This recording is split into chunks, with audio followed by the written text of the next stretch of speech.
नमस्कार। आज एक बहुत ही दमदार कहावत को एक दिलचस्प कहानी के जरिए समझते हैं। सब मिलकर काम करें। ये कहानी हमें दिखाती है कि जब सब लोग एक साथ आ जाते हैं तो क्या कुछ हासिल हो सकता है। तो चलिए सीधा कहानी में चलते हैं। कहानी की शुरुआत होती है एक टेंशन भरे माहौल से।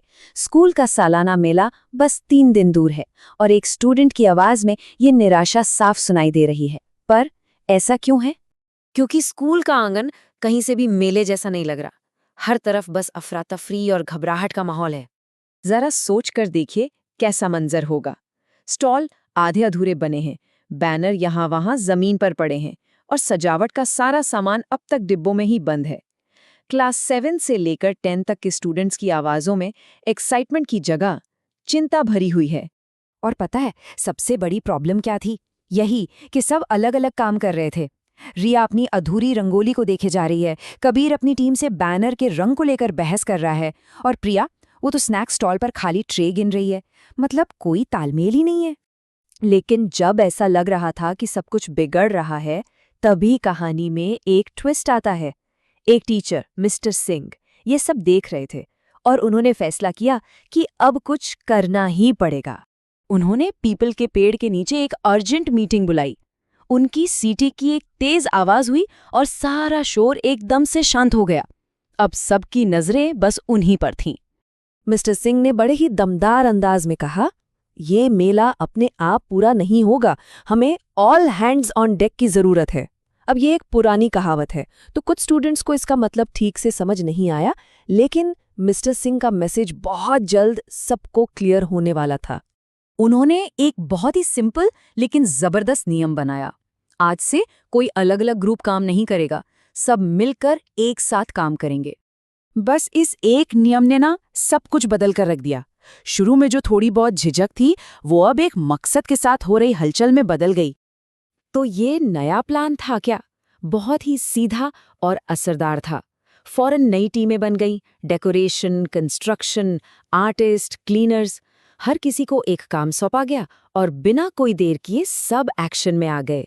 इस स्लाइड पर फर्क बिल्कुल साफ साफ दिख रहा है। बाईं तरफ देखिए, अलग अलग ग्रुप्स, घबराहट और अधूरे काम।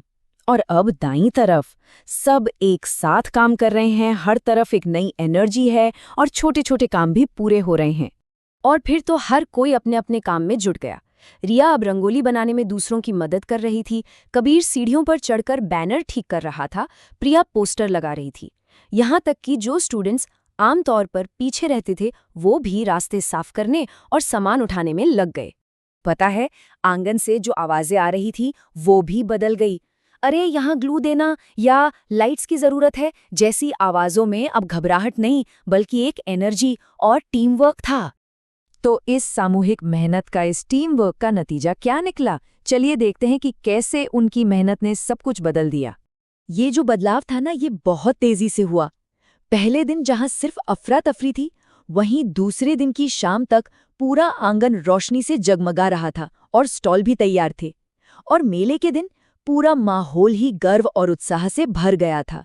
मेले के दिन जब मेहमान आए तो सभी स्टूडेंट्स बड़े गर्व से अपने अपने स्टॉल पर खड़े थे। उनकी मेहनत कामयाब हुई थी। पूरा आंगन हंसी, संगीत और रंगों से मानो जिंदा हो उठा था। जब रिया ने ये सब देखा तो उसे एक गहरी संतुष्टि महसूस हुई। जो काम बस कुछ दिन पहले तक नामुमकिन लग रहा था, अब वो एक साझा कामयाबी बन चुका था, एक शेयर्ड अचीवमेंट। तो इस पूरी कहानी से ऑल हैंड्स ऑन डेक का असली मतलब क्या समझ में आता है?